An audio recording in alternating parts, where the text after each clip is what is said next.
Zeph-Torah resembled nothing humans had imagined aliens might look like. Standing nearly 7 feet tall with iridescent blue-green skin that seemed to shift colors under different lighting, the council representative had 4 arms and large, expressive eyes that blinked vertically instead of horizontally. "We have monitored Earth for approximately 300 of your years," Zeph-Torah explained to the human delegation aboard the council vessel. "It is standard procedure for all potentially spacefaring species." Will Bennett stood slightly behind Ambassador Martinez, his eyes constantly surveying the alien crew. As chief security officer, he trusted no one, especially not aliens who admitted to spying on humanity for centuries.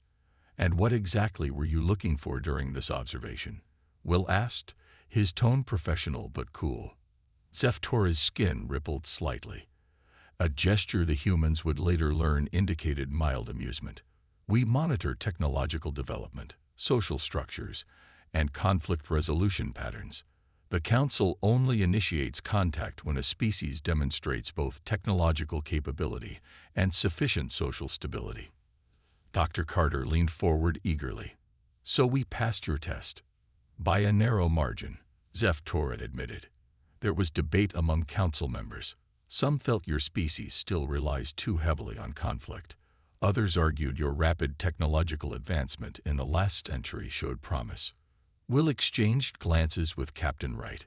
Neither liked the idea of being judged by alien standards. The next day, Earth governments received an official invitation to send a permanent delegation to the Council headquarters. Emergency sessions were held worldwide as leaders debated the response. "We can't pass this up," Dr. Carter argued during a briefing with the UN Security Council. "The scientific and technological benefits alone are incalculable. Or it could be walking into a trap," countered General Peterson. "These aliens could have any number of motives we can't anticipate." After a week of intense debate, the decision was made. Earth would accept the invitation. The United Earth Diplomatic Corps was formed, drawing expertise from nations across the globe. Will Bennett wasn't surprised when he received his assignment as Chief Security Officer for the permanent delegation. His background in military intelligence and diplomatic protection made him an obvious choice, though he had mixed feelings about leaving Earth for what could be years. "Pack for the long haul," his supervisor told him. "And remember, you're not just protecting individuals. You're protecting humanity's interests." While the diplomatic team prepared, Dr. Carter spent every waking hour reviewing the historical and scientific data provided by the Council. 3 weeks into his research, he called Will to his laboratory. "Something doesn't add up," Carter said, pointing to charts on his display. According to these Council records, they discovered Earth in 1782. Yet this data shows detailed observation of the Industrial Revolution beginning decades earlier. Will stared at the timestamps. "They're lying about when they found us. Or someone is altering the records," Carter replied. "Either way, the timeline doesn't make sense." Before they could investigate further, final preparations began for departure. 50 humans were selected for the initial delegation, including diplomats, scientists, security personnel, and cultural attaches. The alien vessel Harbinger arrived to transport them to Nexus Station. It was a sleek, crescent-shaped craft that the Council claimed could traverse the 25,000 light-years to the galactic core in just 3 weeks. As the delegation boarded, Will took one last look at Earth through a viewport. The blue planet seemed suddenly small and vulnerable. "Beautiful, isn't it?" Ambassador Sofia Martinez said, joining him at the window. "Worth protecting," Will replied. "That's why we're going," she said firmly. "To secure humanity's place among the stars." The Harbinger departed Earth's orbit silently, accelerating to speeds humans had only dreamed of. As the solar system fell away behind them, none of the delegation knew exactly what awaited them at the heart of the galaxy, only that humanity had taken its first real step into a much larger universe. Nexus Station appeared first as a glittering speck against the backdrop of the galactic core. As the Harbinger approached, that speck grew until it dominated the viewports. A massive structure resembling a geometric snowflake with arms extending outward from a brilliant central hub. The station houses representatives from all 47 council species, explained their guide, a slender reptilian being named Vezik. The central hub contains the council chambers, while the arms house different sectors for commerce, research, diplomacy, and residential areas. Ambassador Sofia Martinez pressed her hand against the cold viewport glass, her face reflecting both wonder and determination. As head of the human delegation, she carried the weight of Earth's future on her shoulders. "How big is it?" she asked. "Approximately 20 of your Earth kilometers in diameter," Vezik replied. "It has been growing for 12,000 years as new species joined." A harbinger docked at one of the outer arms. When the airlock opened, the humans faced their first challenge. The station's atmosphere wasn't entirely compatible with human physiology. "These will help you breathe until your quarters are properly adjusted," Vezik said, distributing small devices that attached behind their ears. "They filter the air around you to Earth normal composition." Will Bennett accepted the device reluctantly, noting how easily the aliens could cut off their air supply if desired. He kept this thought to himself, but positioned his security team strategically among the delegation. Their quarters occupied a previously unused section of the diplomatic arm. The council had attempted to recreate Earth-like conditions, though the slightly incorrect proportions and colors gave the space an uncanny quality. "We have been granted observer status," Ambassador Martinez announced after their first official meeting. "We can attend council sessions but cannot vote on resolutions." "Second-class citizens," muttered Peter Jacobs, one of the diplomatic aides. "For now," Martinez replied firmly. "Our job is to change that." During their first week on Nexus, Will noticed subtle prejudices against humans. Some species avoided them in corridors. Others spoke in untranslated languages when humans approached. During a tour of the commercial sector, he overheard two insectoid beings refer to humans as volatile primitives. Meanwhile, Dr. Carter found an unexpected ally in Kirvosh, a scientist from the Mithrani, one of the oldest species in the council. The Mithrani resembled tall, willowy humanoids with paper-thin skin that revealed shadowy outlines of their internal organs. "Your species fascinates me," Kirvosh told Carter one day in the research labs. "Your neural patterns are unique among known sentient beings." Carter looked up from the microscope he'd been examining. "In what way?" Kirvosh glanced around before lowering his voice. "Humans make cognitive connections that other species cannot. Where we process information linearly, humans jump between seemingly unrelated concepts." "You mean imagination?" Carter asked. "More than that. It is as if your brains exist partially outside normal space-time constraints." Kirvosh's skin darkened slightly, a sign of excitement. "I should not share this, but several council species find this deeply concerning." While Carter explored these scientific mysteries, Ambassador Martinez discovered problems on the diplomatic front. During trade negotiations, she noticed Earth resources were consistently undervalued compared to other worlds. They're offering technology in exchange for 10 times the mineral resources it should cost, she told her team after one particularly frustrating session. "Either they think we're stupid, or this is standard practice for newcomers, or they're deliberately keeping us dependent," Will added. Martinez nodded grimly. "Which is why I've sent encrypted messages back to Earth. We need to accelerate our own technological development based on what we learn here." At the end of their first month on Nexus, the human delegation attended a full council session. Seated in the observer section high above the council floor, they watched representatives from 47 worlds debate galactic matters. "Look at them," Will whispered to Martinez. "Some have been here for thousands of years. They'd forgotten what it's like to be the newcomers." Martinez straightened her shoulders. "Then we'll have to remind them." Will Bennett moved through the less traveled corridors of Nexus Station's diplomatic arm, careful to avoid the security sensors he had mapped during his first month aboard. His security clearance granted him access to most areas, but what he was doing now would certainly raise questions. The data crystal in his pocket contained information that had taken weeks to gather. Communications between council members that were never meant for human eyes. His contact, a maintenance worker from the Valori species, had slipped it to him during an arranged accidental meeting in the commercial district.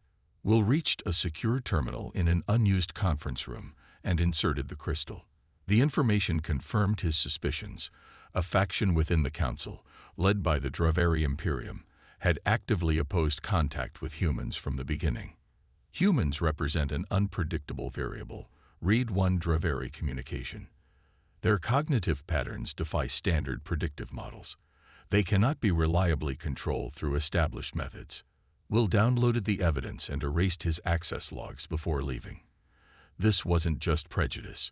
It was a coordinated effort to undermine humanity's position in the council. Meanwhile, Dr. Carter and Kervosh had converted a small lab space into a private research area, officially designated for comparative neurology studies. What they were actually investigating was far more significant. The scans are conclusive, Kervosh said, displaying three-dimensional brain images. Human neural activity shows patterns that break conventional processing limits. Where other species hit cognitive bottlenecks, humans form unexpected connections. Carter studied the comparative scans. That's why we make intuitive leaps. Precisely. Your art, your scientific breakthroughs, your adaptability, all stem from this unique characteristic. Kervosh's skin rippled with excitement.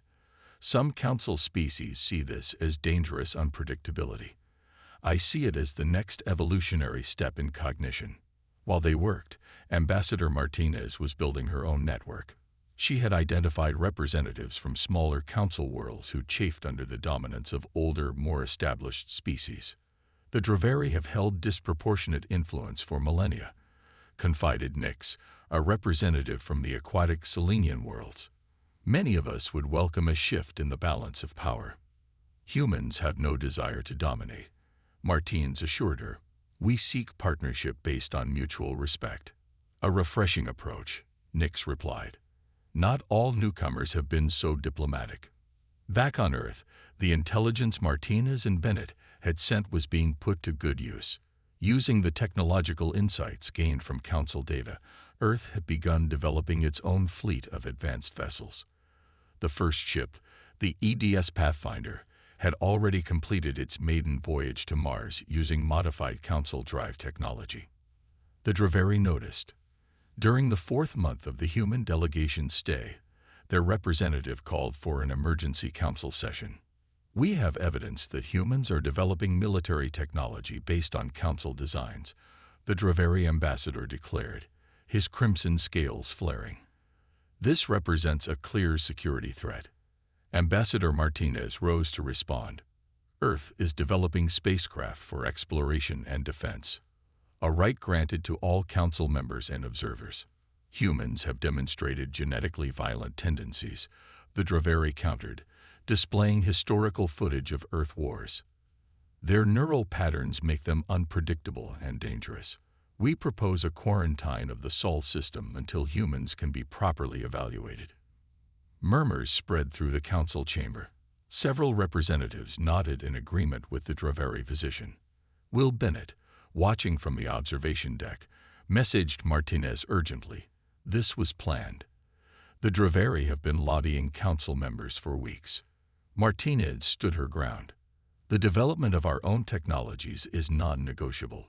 If the Council wishes to restrict Earth, we will consider withdrawing from the Observer program entirely. It was a bold threat. Everyone in the chamber knew that once a species gained access to Council technology, isolation was nearly impossible to enforce without military action. The Council adjourned without a vote, but the battle lines had been drawn. As the human delegation left the chamber, Dr. Carter pulled Martinez and Bennett aside. Kervosh and I have discovered something that could change everything, he whispered. The Draveri aren't just afraid of us. They're afraid of what we might teach other species about breaking their cognitive limits. Martinez's eyes narrowed. Then we need to move faster. The next phase begins now. The explosion ripped through the Council's main chamber during what should have been a routine session. Alarms blared as emergency containment fields activated, sealing off sections of Nexus Station. The acrid smell of burned synthetic materials filled the air as medical teams rushed to treat the injured. 6 council representatives died instantly. 4 more suffered critical injuries. Among the dead was Nyx, the Selenian who had become one of humanity's few allies. Within hours, station security forces surrounded the human delegation's quarters. By order of the Emergency Council, all humans are confined to their assigned spaces pending investigation, announced the chief security officer, a towering Draveri named Corv. Evidence suggests human involvement in this attack. Ambassador Martinez stood her ground at the entrance to their quarters. We demand to see this evidence. Humans had nothing to gain from such an attack. The explosive residue matches compounds found only on Earth, Corv replied coldly. A human access card was used to enter the maintenance ducts prior to the explosion. Once the security forces departed, leaving guards posted at every exit, Martinez called the delegation's leadership together. "This is a setup," Will Bennett stated flatly. "Too convenient that the evidence points directly to us." "Agreed," Martinez said, "but proving that won't be easy from confinement." Dr. Carter looked grim. "Kervosh was supposed to meet me this morning. He never arrived." While the diplomats debated their response, Will gathered his security team. "We need eyes outside these quarters. The real evidence is out there, not in here." His team had prepared for contingencies. Using maintenance passageways they had mapped during their first weeks aboard, 2 security officers slipped past the guards. Their goal: reach the station's central security hub and access the surveillance records. Meanwhile, Dr. Carter worked frantically to contact Kervosh through back channels. After several failed attempts, he received a cryptic message. Lab 7. Storage Unit 3. Proof. Without Will's team to help him move through the station undetected, Carter had to improvise. Using the environmental controls, he triggered a minor atmospheric fluctuation in their quarters, just enough to require maintenance response. When the maintenance worker arrived, Carter was ready. A quick conversation, a promised favor, and 20 minutes later, the worker returned with a small data crystal retrieved from Lab 7. The crystal contained sensor logs from the council chamber during the explosion. Kervosh had been analyzing atmospheric composition when the blast occurred. The data showed trace elements specific to Draveri explosives, not Earth compounds. Outside the station, tension was building on a larger scale. When news of the bombing and the human quarantine reached Earth, the newly formed Earth Defense Fleet moved to high alert. The EDS Pathfinder and 3 sister ships broke orbit and set course for the nearest council relay point. "We're not starting a war," Admiral Chen told her captains, "but we're not abandoning our people either." Back on Nexus, Will's security officers had succeeded. They returned with copied surveillance footage showing Draveri operatives planting devices in the chamber hours before the explosion. The timestamp had been altered in the official records, but the original metadata remained intact. Simultaneously, other council species were beginning to question the Draveri narrative.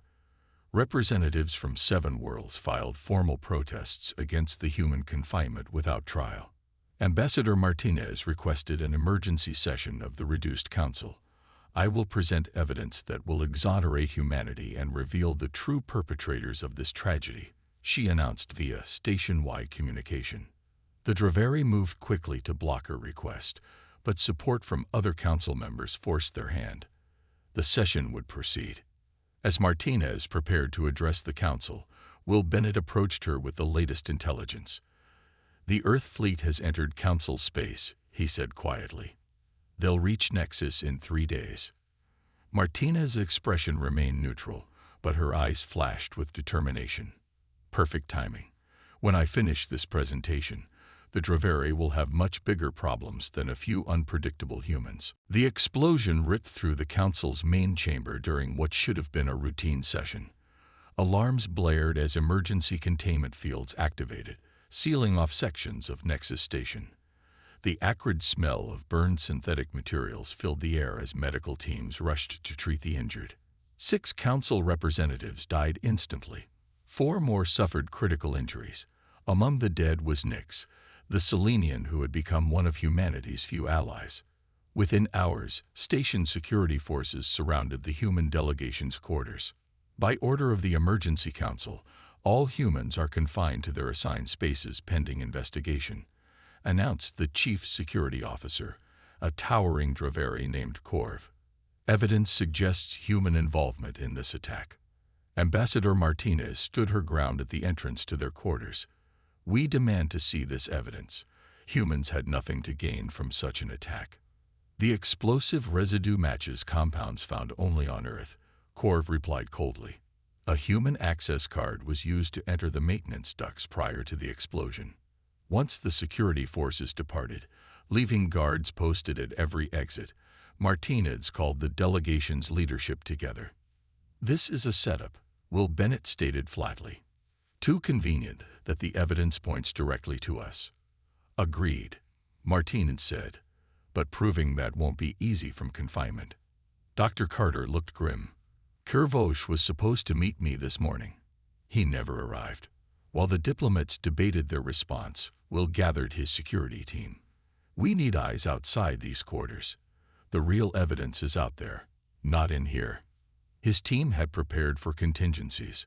Using maintenance passageways they had mapped during their first weeks aboard, 2 security officers slipped past the guards. Their goal: reach the station's central security hub and access the surveillance records. Meanwhile, Dr. Carter worked frantically to contact Kervosh through back channels.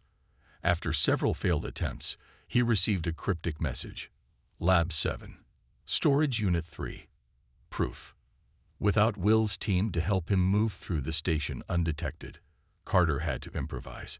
Using the environmental controls, he triggered a minor atmospheric fluctuation in their quarters, just enough to require maintenance response. When the maintenance worker arrived, Carter was ready. A quick conversation, a promised favor, and 20 minutes later, the worker returned with a small data crystal retrieved from Lab 7. The crystal contained sensor logs from the council chamber during the explosion. Kervosh had been analyzing atmospheric composition when the blast occurred. The data showed trace elements specific to Draveri explosives, not Earth compounds. Outside the station, tension was building on a larger scale. When news of the bombing and the human quarantine reached Earth, the newly formed Earth Defense Fleet moved to high alert. The EDS Pathfinder and 3 sister ships broke orbit and set course for the nearest Council relay point. "We're not starting a war," Admiral Chen told her captains, "but we're not abandoning our people either." Back on Nexus, Will's security officers had succeeded.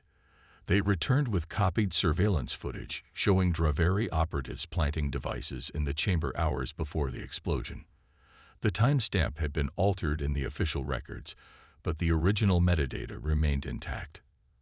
Simultaneously, other council species were beginning to question the Draveri narrative. Representatives from 7 worlds filed formal protests against the human confinement without trial. Ambassador Martinez requested an emergency session of the reduced council. "I will present evidence that will exonerate humanity and reveal the true perpetrators of this tragedy," she announced via station-wide communication. The Draveri moved quickly to block her request, but support from other council members forced their hand. The session would proceed. As Martinez prepared to address the council, Will Bennett approached her with the latest intelligence. "The Earth fleet has entered council space," he said quietly. "They'll reach Nexus in 3 days." Martinez's expression remained neutral, but her eyes flashed with determination. "Perfect timing.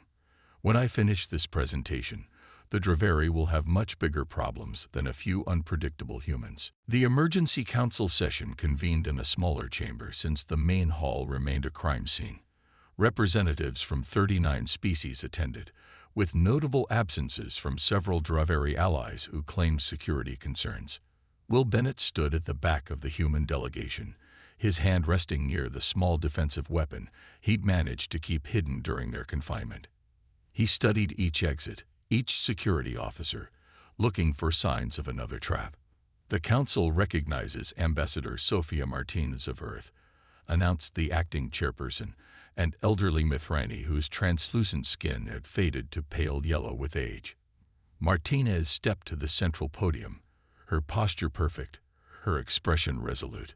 Behind her, Dr. Carter operated a data terminal, ready to display their evidence. "Honorable representatives," Martinez began, "humanity stands accused of an atrocious act of violence against this council. Today, we will prove not only our innocence but reveal a conspiracy that has corrupted this institution for centuries." Murmurs spread through the chamber. The Draveri representative, Sector Lord Haxrill, rose to object, but the chairperson silenced him with a raised hand. "Present your evidence, Ambassador." Carter activated the display. The surveillance footage played clearly, showing Draveri operatives planting devices in the council chamber ventilation system. This footage was deliberately erased from official records, Martinez explained, but the station's redundant systems preserved it. Next came Kirvosh's atmospheric analysis, demonstrating the chemical signature of Draveri explosives. "These facts alone exonerate humanity," Martinez continued, "but they reveal a deeper truth. The Draveri attempted to frame us because we discovered something they have kept hidden from many of you." We'll notice security forces shifting positions around the chamber's perimeter. Several wore the distinctive crimson insignia of Draveri elite guards rather than station security uniforms. He tapped a silent alert to his team.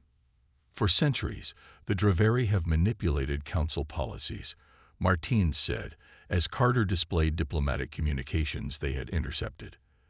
"They have orchestrated trade agreements that favor their allies, suppressed technological development among newer members, and maintained their dominance through strategic threats." Representative after representative leaned forward, examining evidence of trade manipulations that had affected their own worlds. Species that had been council members for millennia appeared shocked at revelations about votes that had been influenced through blackmail or bribery. "The human perspective allowed us to see patterns that established members had become blind to," Martinez explained. "Our unpredictable thinking revealed the systematic corruption at the heart of the council." Sector Lord Haxrill surged to his feet. "Enough of these fabrications. The humans twist facts to serve their ambitions." Before Martinez could respond, the chamber doors sealed with a heavy thud. Draveri security forces moved to surround the central podium, weapons drawn. "This session is concluded," Haxrill announced. "By emergency powers granted to the Draveri Imperium, I am assuming control of Nexus Station pending a full investigation." Will's team moved instantly, forming a protective circle around Martinez and Carter. Around the chamber, representatives from other worlds rose in protest.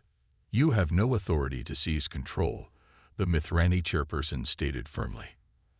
"I have the authority of superior force," Haxrill replied. Nexus Station is now under Draveri protection. Alarms blared throughout the station. On monitors throughout the chamber, security feeds showed Draveri warships decloaking near the station, their weapons systems active. "This is not protection," Martinez called out. "This is the coup they have planned for decades." Representatives from a dozen worlds stood together, moving to join the human delegation in the center of the chamber. "If you stand against the Imperium, you will be considered enemies of order," Haxrill warned. The Mithrani chairperson's voice carried surprising strength. "If you proceed with this action, you stand against the founding principles of the Council itself." As tensions reached their peak, a new alarm sounded: proximity alerts. The monitors showed 4 vessels dropping out of faster-than-light travel near the station. Their design was unfamiliar to most in the chamber, but the humans recognized them immediately. The Earth Defense Fleet had arrived. Will Bennett allowed himself a small smile. "Perfect timing," he whispered. The Draveri warships turned immediately to face the newly arrived Earth vessels. The largest Draveri cruiser, nearly twice the size of Earth's flagship Pathfinder, moved into an attack position. "Earth vessels, this is Draveri High Command. You have entered a restricted security zone. Withdraw immediately or face destruction." The Draveri transmission echoed through Nexus Station's communication systems. Admiral Kelly's voice replied calmly from the Pathfinder. This is Admiral Rachel Kelly of the Earth Defense Fleet. We are responding to a distress call from our diplomatic delegation. We claim the right of protection under Council Charter, Article 7. In the sealed Council chamber, Will Bennett's earpiece crackled with an encrypted message from the fleet. He leaned close to Ambassador Martinez. Our ships are requesting docking clearance. Station systems are locked down by Draveri overrides. Martinez glanced at Dr. Carter, who nodded slightly. During their confinement, he and Kervosh had created backdoor access to certain station systems, including docking controls. Outside, the standoff intensified as smaller Draveri vessels moved to block Earth ships from approaching. The Pathfinder held position, neither advancing nor retreating.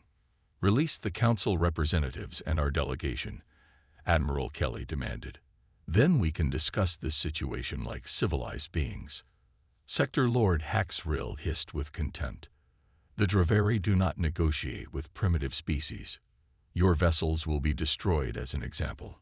The first energy pulse from the Draveri flagship streaked toward the Pathfinder. Observers braced for the Earth vessel's destruction. Instead, the pulse dissipated against an energy shield unlike any the Council had seen before. "That's impossible," one Draveri officer exclaimed. "Their technology cannot be so advanced." What none of the Draveri knew was that Earth's scientists had taken the basic Council shield designs and reimagined them using human intuitive thinking. The result was a defensive system that adapted to enemy weapons in real time. Inside the chamber, Dr. Carter activated his hidden terminal access. Docking controls unlocked. "Our Marines can board in 3 minutes." Ambassador Martinez faced Haxrill. "This has gone far enough. The combined representatives of the Council demand an immediate stand-down of Draveri forces." For the first time, uncertainty flickered across the Sector Lord's features as he saw Council members united against him. Outside, a second Draveri attack failed to penetrate Earth's defenses. Then the Pathfinder returned fire, not at the Draveri vessels, but with surgical precision at their weapon systems only. 2 cruisers lost offensive capabilities without suffering catastrophic damage. "We do not seek to destroy, only to neutralize the threat," Admiral Kelly's voice announced. "This is humanity's approach to conflict resolution." The demonstration had a profound effect on watching Council members. Many had feared humans would prove as ruthless as the Draveri propaganda suggested. Instead, they witnessed restraint and precision. Earth Marines breached the station alongside security forces from 6 other Council species. They quickly secured key systems and surrounded the Draveri forces in the Council chamber. Haxrill, seeing his coup collapsing, snarled at Martinez. "This changes nothing. The Draveri Imperium will never accept human interference." "This isn't about humans versus Draveri," Martinez replied. "This is about replacing corruption with cooperation." In the days that followed, the full Council reconvened. With Draveri influence diminished, Ambassador Martinez proposed a restructuring of the entire system. "The current hierarchical structure has failed," she told the assembled representatives. "We propose a new council where all species have equal representation and decisions require genuine consensus."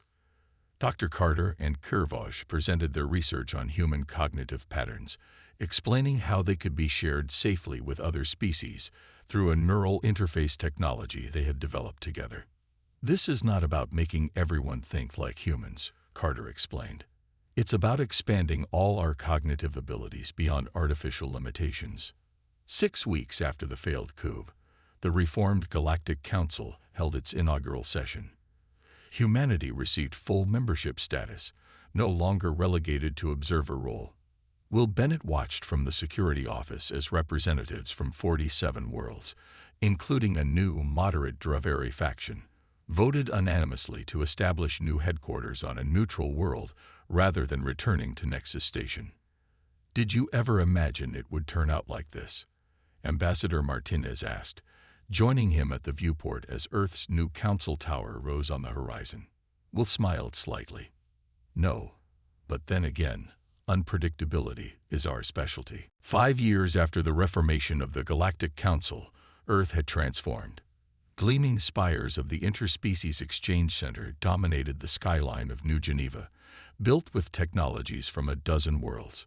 Ships from across the galaxy moved through Earth's atmosphere daily, no longer a cause for wonder, but part of ordinary life. Dr. Alan Carter walked through the botanical gardens of the Exchange Center, where plants from 47 worlds grew together in carefully maintained ecological bubbles. Beside him walked Kervosh, now Chief Science Officer for the Council. The neural sharing network has reached 90% of participating worlds. Kervosh reported, his translucent skin glowing with pride. The results exceed even our most optimistic projections. Carter nodded, watching a group of children, human and alien, playing together in an adjoining courtyard. They wore small devices behind their ears, simplified versions of the neural interface that allowed direct understanding between species. Cognitive improvements are showing across all participant groups, Carter said. But the cultural exchange might be even more valuable than the technological one. The shared consciousness network they had developed didn't transmit thoughts directly. That would have been too invasive. Instead, it created a bridge between different types of neural processing, allowing species to temporarily experience how others perceive the universe. In a research lab across the campus, Will Bennett oversaw the latest security protocols for the network. Though no longer officially part of Earth's security service, his expertise had proven invaluable to the Council. The Draveri Splinter faction made another attempt to penetrate the network last week, reported his assistant, a young officer named Lisa Reyes.